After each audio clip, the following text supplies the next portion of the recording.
Operation सिंदूर के बाद पहली बार प्रधानमंत्री नरेंद्र मोदी ने सोमवार रात 8 बजे देश के नाम संबोधन किया।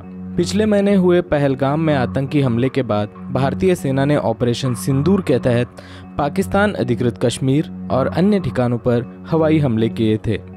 इसके जवाब में पाकिस्तान की ओर से भी भारत पर ड्रोन और मिसाइल से हमले किए गए थे। 10 मई की शाम को दोनों देशों के बीच युद्ध विराम पर सहमति बनी, जिसकी घोषणा सबसे पहले अमेरिकी राष्ट्रपति डोनाल्ड ट्रंप ने की थी। युद्ध विराम की घोषणा के बाद प्रधानमंत्री नरेंद्र मोदी का ये पहला संबोधन था। अब इस पर राजनीतिक प्रतिक्रिया भी सामने आने लगी है। इतना मुंहतोड़ जवाब भारत की सेना ने दिया है। सेना का साहस और सेना के लोगों ने जो शहीद हुए हैं, जिन्होंने बलिदान दिया है, देश की रक्षा की है, जिनके वजह से आज आप हमारे देश का सीमा सुरक्षित है, कम से कम पार्लियामेंट सेशन बुला करके उनको धन्यवाद तो देना चाहिए। और ये पूरे देश के तरफ से जितने भी पार्टियां हैं अपनी बात को रखेंगे और हम सब लोगों को गर्व है बहादुर भारतीय सेना पर। इसलिए हम लोग चाहते थे कि भाई कम से कम एक पार्लियामेंट का सेशन हो, कम से कम हम उन सैनिकों को धन्यवाद तो कर पाए। इसमें कोई बुरी बात क्या है? अगर हम लोग अगर चाहते हैं पूरा देश सेना को धन्यवाद बोलना चाहता है, और ये पार्लियामेंट से बड़ा प्लेटफॉर्म क्या हो सकता है? देश का सबसे बड़ा लोकतंत्र का अगर कोई मंदिर है तो वो तो पार्लियामेंट है। तो हम लोग तो चाहते हैं वहाँ हम लोग जो है सेना को धन्यवाद दें। अमेरिका को अब ये सोचने की जरूरत है कि 26/11 का जो आतंकी हमला हुआ था उसमें अमेरिकन भी मारे गए थे। जो मुंबई में आतंकी हमला हुआ था उसके सारे के सारे जड़ जो हैं पाकिस्तान में हैं। ओसामा बिन लादेन पाकिस्तान में ही पाए गए थे, मोस्ट वांटेड टेररिस्ट हैं। उनको ये भी ध्यान रखना पड़ेगा डोनाल्ड ट्रंप को कि वो जो रऊफ है, अब्दुल रऊफ, जो इनके खुद के मोस्ट वांटेड टेररिस्ट हैं, वो बाकायदा उसके जो उनके वहां पे टेररिस्ट आतंकी हमले में हमने इन लोगों को मार गिराया है, टेररिस्ट कैंप्स को, उसमें वो शामिल हुए हैं मिलिट्री के साथ। तो यानी मिलिट्री और आतंकियों में कोई फर्क नहीं है। तो उन्होंने कल प्रधानमंत्री जी ने वही बात कही है, देश को संबोधित किया है और देश को यह आश्वासन दिया है कि कभी भी अगर ये फिर से कार्रवाई कोशिश करेंगे तो उनको मुंहतोड़ जवाब मिलेगा। सोमवार को प्रधानमंत्री नरेंद्र मोदी का राष्ट्र के नाम संबोधन उस समय आया जब उनके समर्थकों का एक बड़ा वर्ग युद्ध विराम की घोषणा के खिलाफ ऑफलाइन और ऑनलाइन दोनों ही मंचों पर तीव्र विरोध जता रहा था। इनमें से कई समर्थक युद्ध विराम से इतने नाराज थे कि वे विदेश सचिव विक्रम मिस्री, जिन्होंने 4 दिनों तक चले ऑपरेशन सिंदूर की जानकारी आधिकारिक मीडिया ब्रीफिंग में साझा की थी, उनको भी उन्होंने ट्रोल किया।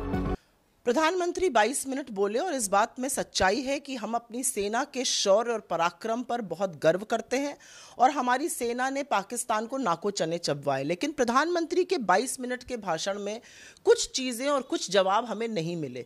उनके थोड़ी देर पहले ही अमेरिका के राष्ट्रपति डोनाल्ड ट्रंप बोले थे और उन्होंने कहा था कि उन्होंने व्यापार की धमकी देकर यह सीज फायर कराया। तो प्रधानमंत्री ने यह क्लियर नहीं किया कि क्या वाकई आप अमेरिका के दबाव में थे। ये बार बार क्यों कह रहे हैं कि सीज फायर उन्होंने कराया, ये पहली बात। दूसरी बात, डोनाल्ड ट्रंप ने अपने वक्तव्य में कहा कि वो कश्मीर में मध्यस्थता करेंगे। क्या हिंदुस्तान ने किसी तीसरी पार्टी की मध्यस्थता को स्वीकार कर लिया है? क्योंकि हमने आज तक थर्ड पार्टी इंटरफेरेंस को बिल्कुल सिरे से नकारा है। तीसरी बात अमेरिका के स्टेटमेंट में कही गई थी कि दोनों प्रधानमंत्री, पाकिस्तान और हिंदुस्तान के प्रधानमंत्री, किसी न्यूट्रल जगह मिलेंगे। क्या वो मिलने वाले हैं पाकिस्तान के प्रधानमंत्री से? क्या हम डिप्लोमेटिक चैनल्स खोलने वाले हैं? इस बात का जवाब नहीं मिला। इस बात का भी जवाब नहीं मिला कि ये सीज फायर उस समय क्यों हुआ। और प्रधानमंत्री ने कहा सेना ने ऐसी आक्रामक कार्रवाई की कि पाकिस्तान घबरा गया। तो ऐसे टाइम पर जब पाकिस्तान बौखलाया हुआ था, हमने किसके दबाव में आकर सीज फायर किया? एक और बात जिसका प्रधानमंत्री ने जवाब नहीं दिया, वो बात यह है कि जिन दुर्दांत आतंकवादियों ने निर्मम हत्या की पहलगाम की, उनका क्या हुआ? बिल्कुल सही है कि सेना ने बहुत सारे टेरर कैंप को तबाह किया, टेरर को नेस्तो नाबूद करने का काम किया, लेकिन उन लोगों का क्या जिन्होंने ये दुर्दांत हत्या करी हमारे लोगों की? See, one thing is that as everyone agrees that terrorism can't continue like this, particularly in this era. So every country and the people of every country, they all aspire for development and well-being of them and their own people. So that is true. So Prime Minister has said, as he said, the entire country salute our forces, and again the entire parties of this country were supporting the actions of our forces, and that is one part. But the other thing is that you see, in spite of accusing the left and the other opposition parties who raise some questions, always from the ruling side accuse the opposition and the other party, the left parties, are anti-national.